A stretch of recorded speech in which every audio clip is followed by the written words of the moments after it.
மாத்தலாம் டீ கடை கதை. வீட்டு தின்ன மேல எத்தனை சூப்பர் கதை. காட்டுல மேட்டுல சுத்துன கலைஞனின் கதை. மூச்சில் இருக்குது உலகின் முதல் மொழி கதை.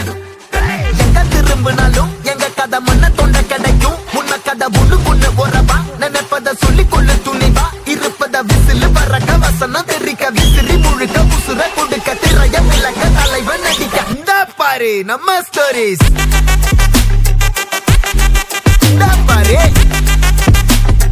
இந்த பாரு நம்ம